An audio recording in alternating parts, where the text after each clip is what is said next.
Students of CBSE board class 10 class 12 बच्चों, आज काफ़ी important information regarding your copy checking and result लेके आई हूँ। कॉपी चेकिंग की अगर हम बात करें तो क्लास 10th की कॉपी चेकिंग बहुत सारे पेपर्स की हो गई है। साइंस हो गया, मैथ्स और एसएसटी का नहीं हुआ अभी completely check, but science, Hindi, English, Sanskrit की लगभग कंप्लीट हो गई है। इस तरीके से क्लास 12th की भी जैसे केमिस्ट्री हो चुकी है, फिजिक्स पार्टली डन है, बट जैसे मैथ्स एंड बायोलॉजी है ये अभी नहीं हुआ है। अब रिजल्ट जैसे जैसे कॉपी चेकिंग हो रही है, ये बात तो आपको पता ही है कि कॉपी चेकिंग बहुत अच्छे तरीके से हो रही है, मतलब कि it is going very lenient. आपने जितना लिखा है उससे बेहतर ही मार्क्स आपको मिल रहे हैं, है ना। कॉपी चेकिंग इस तरीके से हो रही है कि आपने जितना एफर्ट डाला है उससे +10 +11 ही आपको मिलेगा, कम नहीं मिलेगा। और सीबीएसई ने कुछ चीज़ें कर दी हैं, जैसे पहली चीज़ की एक केस हाई कोर्ट में स्टूडेंट ने जीता था कि अगर टीचर ने किसी क्वेश्चन पे टिक मार्क कर दिया, even if your answer is wrong and even if you have not written, teacher marks नहीं दिया वहाँ पे, लेकिन अकॉर्डिंग टू द लॉ उस क्वेश्चन में भी आपको मार्क्स मिलेंगे। सीबीएसई ने रातों रात अपने सीबीएसई के हेड को चेंज करके, निधि चिब्बर को चेंज करके राहुल सिंह को अपॉइंट कर लिया है, and elections are also there. तो result is going to be very good this time, but this is a hard fact, समझ लो इस चीज़ को कि 100% रिजल्ट कभी नहीं होगा, एटलीस्ट सीबीएसई का, जब तक कि फॉर्मेट पासिंग परसेंटेज जो है अभी वैसा है। अगर सीआईएससी जैसा कर दे तो फिर पासिंग परसेंटेज यहाँ भी अप हो जाएगी, या इवन क्लास 12th का 10th जैसा कर दे, थ्योरी प्लस प्रैक्टिकल मिला के 33 लाना है, तो भी results would be better. But CBSE ने अभी तक इस चीज़ पे काम नहीं किया है। तो आउट ऑफ 39 लाख स्टूडेंट्स, वो बच्चे मतलब जो जिनकी कंपार्टमेंट आएगी या आ रही है, वो बच्चे हैं जिन्होंने कॉपी पूरी खाली छोड़ी है। ठीक है, फर्स्ट कैटेगरी उन बच्चों की हो गई जिन्होंने कुछ लिखा ही नहीं है। So you are living no scope for your examiner to give you marks. So it is also fair enough कि अगर कॉपी खाली है तो वो नंबर आपको कैसे देगा।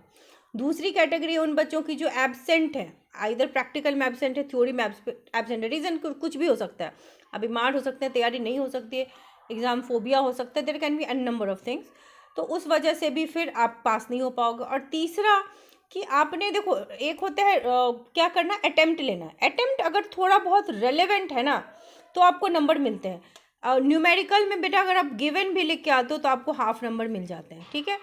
लेकिन अगर आंसर इज टोटली इररिलेवेंट, अगर साइंस में मैथ्स का लिखा हो, मैथ्स में साइंस का लिखा हो, या साउंड चैप्टर में हीट का आंसर लिखा हो, इस तरह का इररिलेवेंस अगर है, टोटली इनवैलिड है, तो टीचर फिर वहाँ पर भी नंबर नहीं देता है, क्योंकि टीचर को भी अपनी जॉब देखनी होती है, इजंट इट। मार्क्स देना वो चाहते हैं, बट अगर answer is totally absurd, irrelevant, तो फिर वहाँ पे ऐसे 3 कैटेगरी हैं जहाँ पर टीचर मार्क्स नहीं दे पा रहे हैं, ठीक है। और रिजल्ट आपका 12 से 15 मई के बीच ही आना चाहिए। लास्ट ईयर भी 12 में आया था, और कॉपी चेकिंग लास्ट ईयर से भी बेहतर तरीके से हो रही है, फास्ट फॉरवर्ड मोड में हो रही है, विथ अ केयर कि आपके कहीं पर भी मार्क्स कटे नहीं। मैक्सिमम बच्चे पास होंगे इस बार, passing percentage definitely it is going to be up. Pass वो बच्चे होंगे जिन्होंने रेलेवेंट अटेम्प्ट्स लिए हैं, ठीक है। कई बच्चों को डर लगता है कि मैम मैंने 15 16 17 नंबर का बनाया है, क्या मैं पास हूँ।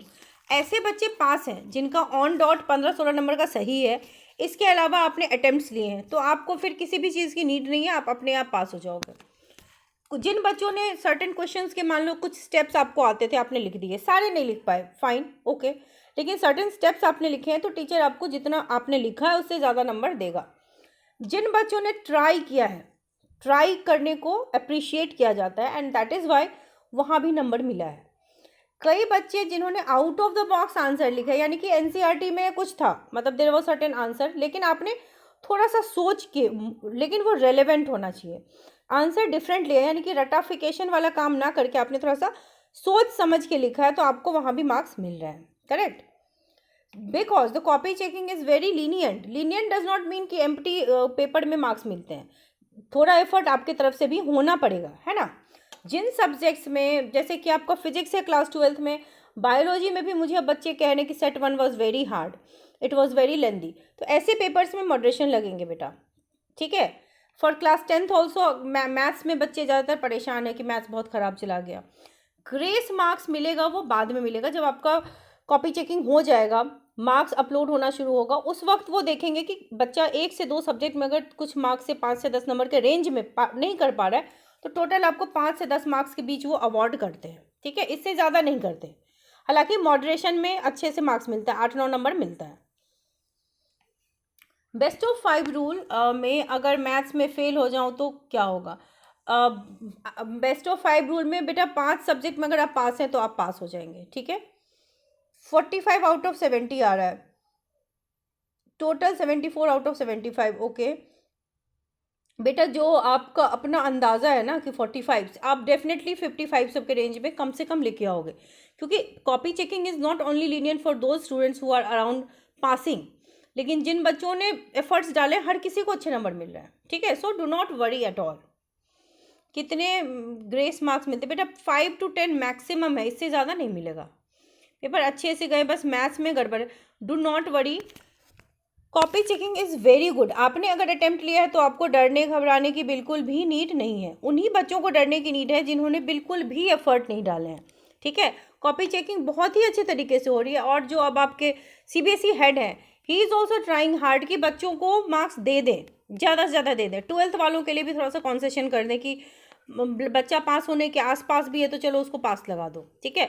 2-2, 3-3 एग्जामिनर के बीच अगर कॉपी जा रहा है तो पहले वाले ने 4 नंबर बढ़ा दिया, दूसरे वाले ने 3 नंबर बढ़ा दिया, तीसरे वाले ने भी 3 नंबर बढ़ा दिया, 10 मार्क्स आपके इधर उधर में बढ़ गए। तो ऑब्वियसली आपने अगर 15 का लिखा था, आपको 25 आ गया, 23 में पास है तो आप पास हो जाओगे।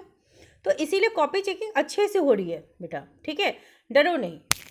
अच्छा, आप डमी स्टूडेंट हैं, I just saw it. I have full in internal as I am from dummy. Okay, my shift was a bit tougher. बेटा शिफ्ट टफ था या जो भी था, आपको मॉडरेशन के नंबर मिलेंगे, ठीक है, तो डो नॉट वरी। और अगर आपने 55 का लिखा है, 45 का, तो 55 प्लस तो डेफिनेटली जाएगा। सो आपकी ऑब्वियसली 75% क्राइटेरिया भी मीट हो जाएगी। जस्ट इन केस किसी की नहीं होती है तो सीबीएसई जब रिजल्ट पब्लिश करेगा ना, उसके 1 महीने बाद वो एक एग्ज़ाम लेगा। जिन बच्चे को कंपार्टमेंट आएगी वो कंपार्टमेंट करके देंगे। जो बच्चे पास हैं, मान लो आप 6 सब्जेक्ट में 5 में पास हैं तो आप पास हैं, लेकिन फिर भी आपको परसेंटेज अप करना है बिकॉज ऑफ जेई क्राइटेरिया, ठीक है। तो ये भी केस हम हार गए, एनटीए ने फाइनली लगा दिया कि भाई 75% क्राइटेरिया रहेगा।